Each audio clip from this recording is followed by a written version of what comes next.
Bom, agora realmente aqui a última pergunta.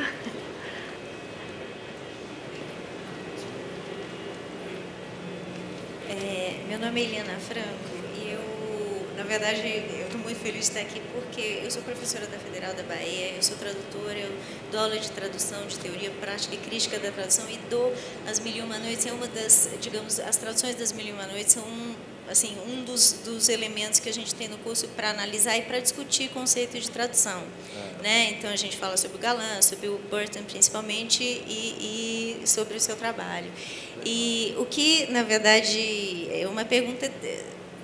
Eu estou falando isso para entender que eu falo até com um pouquinho de conhecimento de causa. O que me chamou a atenção, que eu não concordo muito, é você ter dito que a tradução do Galland, ela é mais uma paráfrase, né? Você usou essa palavra do que uma tradução. Você diz, ela não é uma tradução, né? Então eu fiquei pensando, por que será que né, você diz isso, que ela não é uma tradução? Para mim, qual seria o conceito de tradução que está aí, né?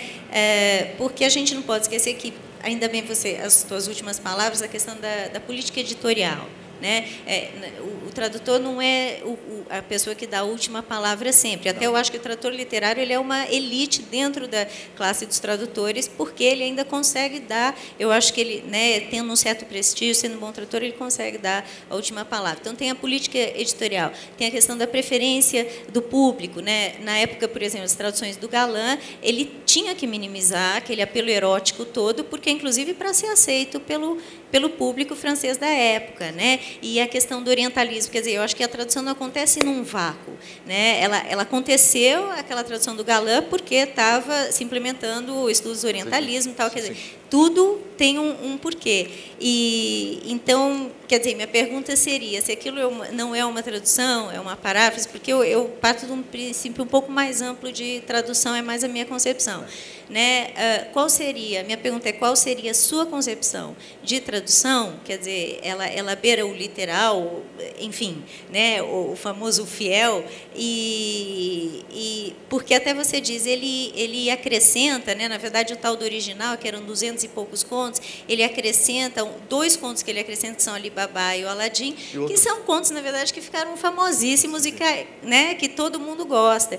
E se o original, você também, uma das coisas que você falou, As Mil e Uma Noites, o que são As Mil e Uma Noites na cultura árabe? Você mesmo diz, foi feito da mesma forma, né? As Mil e Uma Noites, o original foi feito da mesma forma que foi a tradução, quer dizer, o juntar, né? O ouvir uma coisa ali, esse quebra-cabeça. Então, será que esse original também é original? Né? Isso que eu gostaria de saber. Então, qual o seu conceito de tradução? Legal. Obrigada. Obrigado.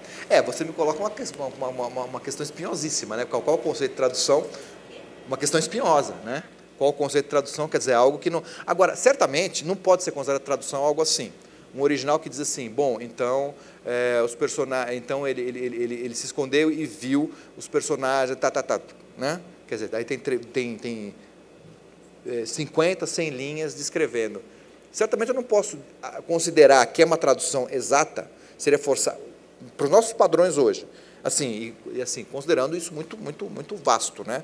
Nossos padrões, supondo que existam nossos padrões, supondo esse plural. Eu não posso considerar que viu o suficiente para se certificar de sua infâmia, possa, por qualquer critério, hoje, ser considerado uma tradução, veja, mas estou sendo anacrônico.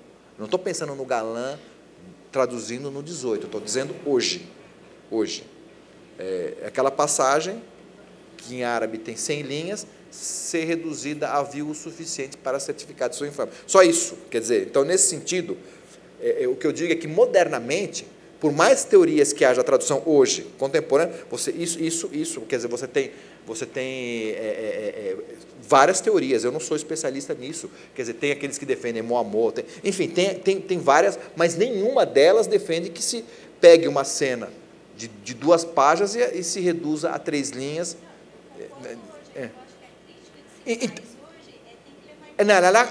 Claro, ela é anacrônica, porque para aquela época está perfeito, né? Sim, sem dúvida, não, concordo com você.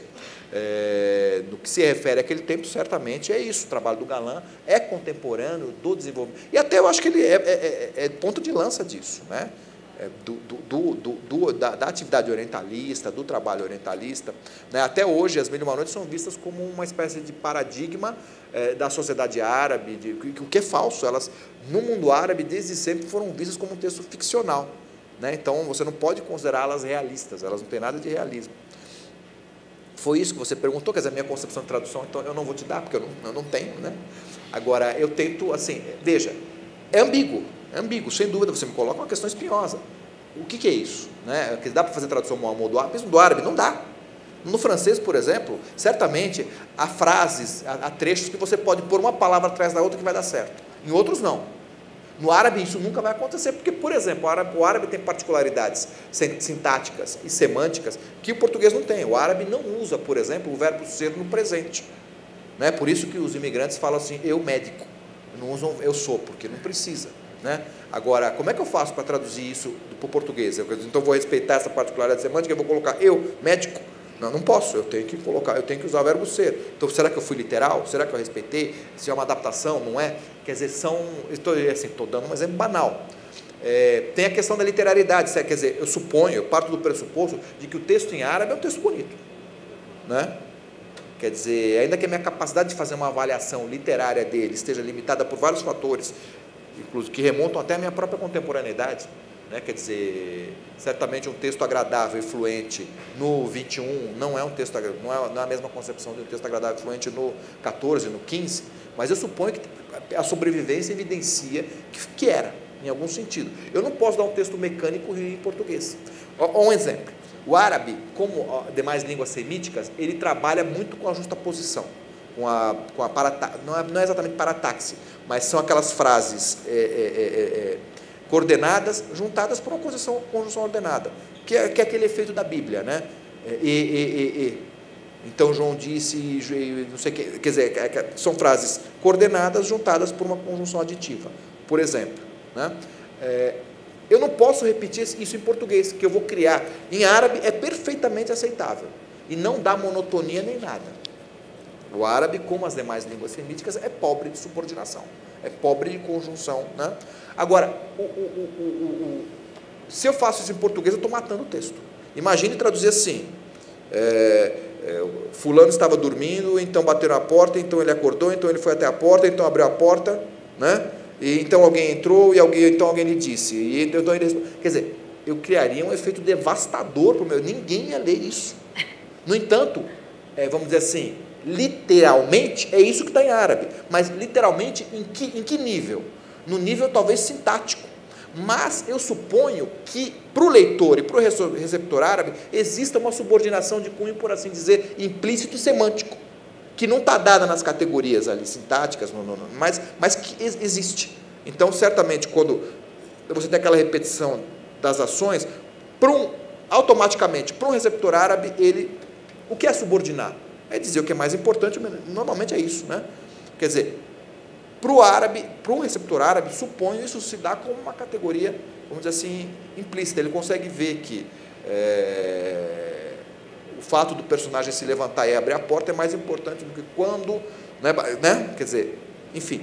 Em português, não. Em português, eu sou muito hábil, né, para conseguir fazer um texto com coordenadas, e eu não sou, ou então eu vou lançar a mão do recurso que a minha língua me oferece. E a minha língua é rica, o português é rico na possibilidade de subordinação.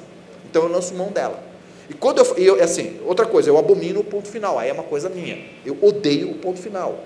Eu acho que o ponto final é o recurso de quem não sabe dar solução. Desculpa. Né? A não ser que você seja um Camus. Camus tem O Estrangeiro, que é um belo romance, né? Ali mas, sabe, é difícil traduzir aquilo. E veja, é um romance com frases curtinhas, ponto final. Né? Não é o caso do texto antigo. Então, eu tento evitar o ponto final. Até porque, se você pega a edição não, a impressa não, mas o manuscrito não tem ponto final. Os antigos desconheciam o ponto final, eles não punham. Né? O texto dá a impressão de ser um contínuo. Né? Se o texto dá a impressão de ser um contínuo, tem subordinação ali. Né? É uma subordinação implícita, semântica, enfim.